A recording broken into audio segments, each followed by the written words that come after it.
I'm serious. The Invisible Man is like up there for me in Universal Monsters. I'm just gonna real quick jot off a ranking here.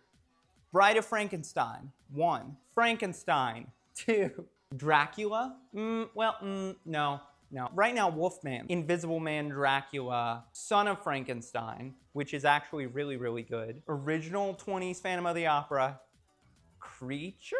I don't love Creature like other people love Creature. The monster himself is really good. I think the movie's fine. I think mostly because it's a 50s film. You know, I don't think it locks into the same sort of mystery and moodiness you get from Dracula, the kind of low-key lighting. But The Invisible Man is amazing. It's from the same director as Frankenstein, Bride of Frankenstein. This is James Whale. I think what was most fascinating about James Whale is that he was an openly gay man throughout his entire career. He was someone who never hid that under a bushel. You can talk about Dorothy Arzner or George Cukor or Charles Lawton, but I think there's something to be said about, you know, the degree at which James Whale made his sexuality known to the point where, you know, he was dubbed the Queen of Hollywood. And I think it was equally baked into his art, the way that, you know, Dr. Frankenstein making the monster is a representation of acting upon his hidden desires, things that were taboo from the world, which I think is expanded more or explored more so in Bride of Frankenstein,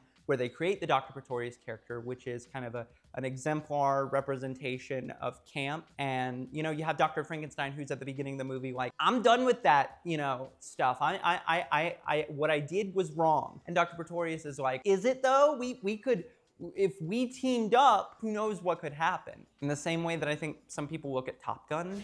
And Ice comes up to Maverick and he says, man, you can ride my tail! Yes!